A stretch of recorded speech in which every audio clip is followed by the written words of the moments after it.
మానవ జీవితమే ఒక మహాభారతం, అది మంచి చెడుల రెంటి నడుమ నిత్య ఘర్షణం. అందుకే ఎందుకంటే కక్ష తీరితే కానీ ఆ శోకం తీరదు ఖచ్చితంగా. ఊరికి పైపే కబుర్లు ఎన్ని చెప్పినా ఒకటే. అందుకే దానికోసమే అలా మాట్లాడాను. ఇక్కడే మనం దేశానికి సంబంధించింది కూడా ఒక పౌరుషోపేతమైన విషయాన్ని చెప్పుకోవాలి.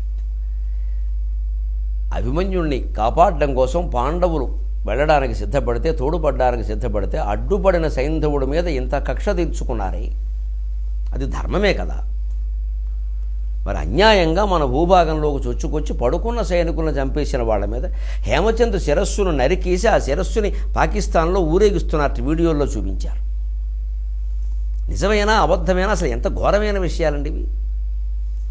వీటికి ప్రభుత్వ ప్రతీకారాలు, ప్రజా ప్రతిస్పందనలు ఎలా ఉన్నాయో మీరు ఊహింతురుగాక, ఆలోచింతురుగాక. మీరు ఎంత నిర్వీర్యమైనటువంటి ప్రభుత్వాల కింద మనం ఉన్నాం. ఏ భారతం, ఏ రామాయణం మనకి ఆదర్శమని, మూల గ్రంథాలని, జాతికి మూలమని చెప్పుకుంటున్నామో దాన్ని మనం ఏమాత్రమైనా ఆచరిస్తున్నాము? అసలు ఊరికే పూజిస్తున్నాం అంతే. రామాయణ భారతాలు మాకు నిధులు, మేము వాటికి ప్రతినిధులు. ఎందుకు? ఉపయోగం ఏమిటి? విధులు, నిధులు, ప్రతినిధులు బాగానే ఉన్నాయి, కానీ మన విధులు మర్చిపోయాం. అడ్డుపడినటువంటి సైంధవుడి మీద నీ వాడి తలకాయ తీసుకొచ్చి నీ కాళ్ళ దగ్గర పాదపీఠం చేస్తాడమ్మా, రేపొద్దున నీ మొగుడు నేను చేయిస్తాను ఆ పని అని శ్రీకృష్ణుడు జగన్నాటక సూత్రధారి స్వయంగా అభయం ఇస్తూ ఉంటే, దేశాన్ని పాలించే నాయకులు అడ్డంగా నరికి చంపేసినటువంటి ఆ సైనికుల శిరస్సులను వారి భార్యలకి, తల్లులకి తెచ్చి ఇచ్చి అవతల వాడి శిరస్సును కూడా తెచ్చి వాళ్ళకి పాదపీఠం చేయాల్సిన బాధ్యత లేదా? ఆలోచింతురుగాక మీరు. ఆ పౌరుషం కలిగిన మనుషుల్ని రేపు ఎన్నుకోవాలి మనం, ఈ నిర్వీర్యమైన మనుషుల్ని కాదు. జాతి కోసం అటువంటి ధైర్యం, త్యాగం కలిగిన మనుషుల్ని ఎన్నుకోవాలి. అది భారతం నుంచి పొందాల్సిన ఉత్తేజం. అందుకని సామాజిక వ్యాఖ్య లేకుండా ఊరికే కథ చెప్పేస్తే మనకి ఎలా ఉంటుంది అంటే, సైంధవుడు ఎప్పుడే చనిపోయాడు, ద్వాదశి నాడు చనిపోతే అలాగే అవుతారులే అని మొదలవుతుంది. మనకి శంకలు మొదలవుతాయి. ద్వాదశి, ఏకాదశి ముఖ్యం కాదు. దేనికోసం చనిపోయాడు అనేది ముఖ్యం. మనిషి దేనికోసం బతికాడనేది ముఖ్యం.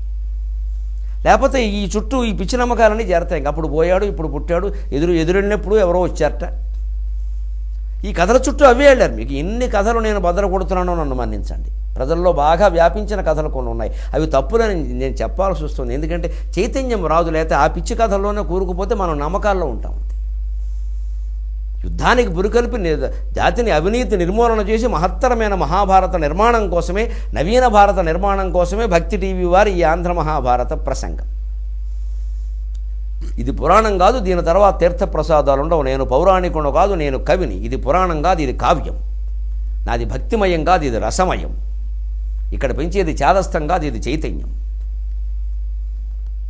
ఆ దృష్టే మనం పెంపొందించుకోవాలి, మన జీవితానికి అన్వయించుకోవాలి. ఇప్పుడు సుభద్ర బాధపడుతోంది.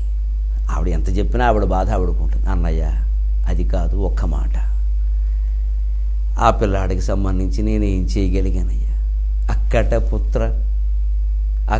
పుత్ర నిన్ను కనినంతయ పుణ్యము గాని. సహజంగా తల్లి వేదన. అక్కట పుత్ర నిన్ను కనినంతయ పుణ్యము గాని అనగానే కృష్ణుడు మళ్ళీ కూర్చున్నాడు. సుభద్ర మళ్ళీ అందులో పడిపోతున్నావమ్మా అని పాపం భుజం చేసాడు. నిజమే, ఆవిడ స్త్రీ, తల్లి. కృష్ణుడి కంటే ఎక్కువ బాధ ఉంటుంది సహజంగా. పరమాత్మ కాదనడం లేదు. చెప్పమ్మా నేను వింటాను, కూర్చోవాలి. కూర్చున్నాడు. ఆవిడ చెబుతోంది, అక్కట పుత్ర నిన్ను కనినంతన పుణ్యము గాని. నాకు నీవెక్కుడు భక్తి చేసినను నెప్పుడు నారయ. నాకు నీవెక్కుడు భక్తి చేసినను నెప్పుడు నారయ. నీదు పుత్రకుల్ మక్కువ నాకడందిరుగా. నీదు పుత్రకుల్ మక్కువ నాకడందిరుగా. లాలన చేయుచు నుండు నట్టి ఆ మిక్కిలి నొములేదా. అక్కట పుత్ర నిన్ను కనినంతయ పుణ్యము గాని. నీవు నాకెక్కుడు భక్తి చేసినను నెప్పుడు నారయ. నీదు పుత్రకుల్ మక్కువ నాకడందిరుగా. లాలన సేయుచు నుండు నట్టి ఆ మిక్కిలి నోములేదా. ఇటమీదికి నెవ్వరు దిక్కు చెప్పుమా.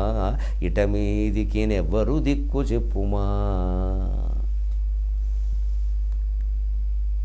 అక్కట పుత్ర నిన్ను కనినంతయ పుణ్యము కానీ. నేను కనడం ఒకటేరా, నేను చేశాను, ఇంకేం చేశాను ఆయన. పెళ్లి చేసాం, అదిగో ఈ పెళ్ళిలా అయింది. ఆ పిల్ల వితంతు అయింది. ఏం చేశాను ఆయన? అంటే సహజంగా తల్లి కన్న కుమారుల నుంచి ఏం ఆశిస్తుందో ఆ తల్లి వైపు నుంచి ఒకసారి చూద్దాం. పరాక్రమాలు, పౌరుషాలు, దేశభక్తులు, దైవభక్తులు అన్నీ పక్కనెట్టేద్దాం. ఏం పర్వాలా, మనం అందరం ఇప్పుడు సుభద్ర పక్షంలో ఉందాం, ఆవిడ ఒళ్ళో కూర్చుందాం, మనకు అభ్యంతరం లేదు. అక్కడ ఆ కరుణరసాన్ని మనం అందుకోవాలి, ఆ వీరరసాన్ని అందుకోనట్టు. ఇది ఒక వ్యక్తిగతమైన భావన, నిజమే, అది మంచిది. నిన్ను కనినంతయ పుణ్యముగా అని, నిన్ను కనడం ఒక్కటే నా పుణ్యం, అంతే నువ్వు నోచాను రా, కన్నానంతేనైనా.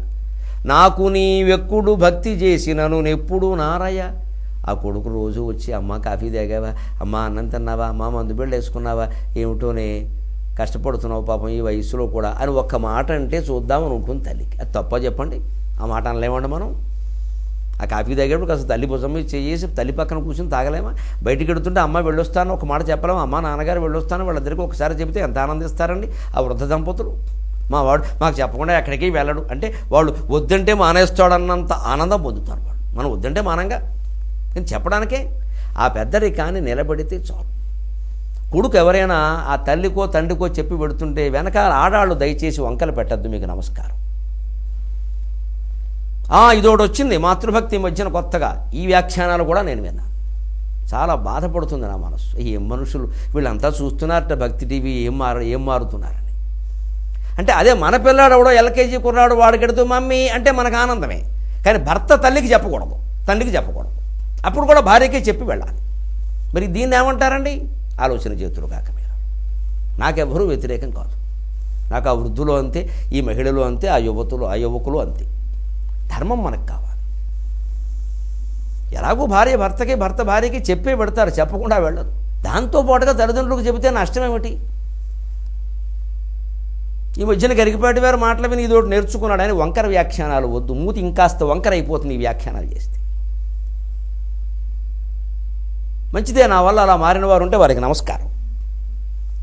వారి తల్లి అదృష్టవంతురాలు, తండ్రి అదృష్టవంతురాలు. ముఖ్యంగా ఈ ప్రవచనం అదృష్టవంతం. మనుషులు మారుతున్నారంటే అంతకంటే ఏం కావాలి? దాన్ని ఇతరులు అర్థం చేసుకోవాలి. అంత మాత్రం చేత మన ప్రాధాన్యం తగ్గిపోయింది అనుకోకూడదు. ఎంతసేపు మన ప్రాధాన్యమేనా? ఆ మాత్రం తల్లి ఆశించదా? నువ్వు ఏదో నా దగ్గర ఉంటావని రోజు నా గురించి యోగక్షేమాలు కనుక్కుంటా, అంతేకాదు ఇంకోటి ఆశిస్తుంది. నీదు పుత్రకులు మక్కువ నాకడందిరుగా. ఏదో నలుగురు మనవాళ్ళు పుడతారని వాళ్ళంతా మనవాళ్ళు మనవరాలతో నా చుట్టూ కళకళలాడుతూ. మరి సహజంగా పెద్దవాళ్ళు నోటి ఈ మాట వింటాం కదండి, ఆ మాత్రం వాళ్ళు ఆశించరా? నీదు పుత్రకులు మక్కువ నాకడందిరిగి లాలన చేయుచునుండి ఉంటా. నాకు మనవాళ్ళు తిరుగుతూ ఉంటే ఒరే మనవడా ఇలా రారా అన్న వాడు నా ఒళ్ళు పావనం చేయడం, కాస్త ఆ చీర మార్చుకోవడం, ఇవన్నీ నాకు ఇష్టం రా, ఇవన్నీ జరుగుతాయి అనుకున్నాను నాయన. ఇలా 17 ఏళ్లకి ఇలా అయిపోతుందని అనుకోలేదు నాయన. ఈ మిక్కిలి నోము లేదా, అంత గొప్ప నోములు నోచలేదు నాయన. ఇట మీదికి నెవ్వరు దిక్కు చెప్పుమా. పోనీ ద్రౌపదీదేవి లాంటి వ్యక్తికి అయితే 5గురిలో ఒకరు పోతే ఒకరున్నారనుకుంటాం, సరే ఆవిడ దుఃఖం సరే, ఇంకా కడుపు పగిలిపోతుంది, మనం తట్టుకోలేము, చివర చూద్దాం. అది స్త్రీ పర్వంలో, సౌప్తిక పర్వంలో అన్ని దుఃఖాలు అందరికీ రాసిపెట్టే ఉన్నాయండి. ఈ మహానుభావులు అందరూ కష్టాలు పడిన వాళ్ళే. వీళ్ళు ఈ కష్టాలు ఎందుకు పడతారు రామాయణంలో కానీ భారతంలో కానీ అంటే వీళ్ళందరికీ కూడా పూర్వజన్మలో కొన్ని దోషాలు ఉండొచ్చు, ఆ జన్మలో అవి ఉండొచ్చు, ఏదైనా కావచ్చు. మనం కాండవ వనదహనం పాపం అనేది చివరి అర్జునుడికి 7గురే మిగలడం రూపంలో ఎలా కుట్టిందో మొదటే చెప్పుకున్నాం, మళ్ళీ చివరిలో ఓసారి గుర్తు చేసుకుంటాం. అవి ఎలాగూ ఉంటాయి. వీటితో పాటుగా ఈ రామాయణ భారతాది మహాకథల నుంచి మనం గ్రహించవలసింది ఏమిటి అంటే, భగవంతుడు తాను అవతరించి స్వయంగా అనేక కష్టాలు పడతాడు. రాముడుగా కృష్ణుడుగా ఆయన కష్టాలే పడ్డాడు, సుఖాలను అనుభవించలేదు. ఎంతసేపు కృష్ణుడు అనగానే 16 మంది ఆడాళ్ళను చుట్టూ పెట్టి రాసలీలాడించడం కాదు. మరి వాళ్ళ అమ్మా నాన్న చెరసాల్లో ఉన్నప్పుడు ఆయన కొడుకులు రేపు ముసలం పుట్టగానే ఒక 30-40 మంది ఎగిరిపోతారు. అప్పుడు ఆయన మీద జరిగిన హత్యా ప్రయత్నాలు ఎన్నున్నాయండి జీవితంలో. ఆయన కట్టేసే ప్రయత్నం. ఆయన భగవంతుడు కాబట్టి అన్నీ మనం తేలిగ్గా వదిలేస్తాం. మనిషిగా భావిస్తే అవన్నీ కష్టాలు కావా? సరే, రాముడు పడిన కష్టాలు. మహానుభావులు ఎందుకు ఇలా కష్టాలు కావాలని తెచ్చుకుని పడతారు అంటే, ఏ పాపం చేయకపోయినా వాళ్ళకి ఎందుకు వస్తాయి అంటే, ఏదో కష్టం వచ్చినంత మాత్రాన పాపం చేశారని వ్యాఖ్యానం చేయొద్దు. అందరూ చేయక్కల. భగవంతుడు మహానుభావులకి, ముఖ్యంగా భక్తులకి తనకు కావలసిన వాళ్ళకే పెడతాడు. ఎందుకంటే వాడు తట్టుకోగలరా, వాడు గుండె గట్టిదిరా, వాడికి ఒక కష్టం పెట్టిన వాడు నన్ను ఏమండో, నన్ను వదలడో అని పెడతాడు. ఎందుకంటే వాడు తట్టుకున్న విధానం లోకానికి మొత్తం ఆదర్శం అవుతుంది, అందుకోసం పెడతాడు. లేదా ధర్మరాజు అంత పాపాత్ముడా, రాముడు అంత పాపాత్ముడా ఎలా అంటామండి? వాళ్ళకంత కష్టాలు ఎందుకు వస్తాయి అంటే, కావాలనే వాళ్ళు అవతార పురుషులైన వాళ్ళు తెచ్చుకుంటారు. భగవంతుడు కూడా పెడతాడు, ఏం పర్వాలా. అందుకు ఆయనకి వాళ్ళకి మధ్యలో ఒక ఒప్పందం ఉంది, నేను కష్టపడతాను మీరేం అనుకోకండి.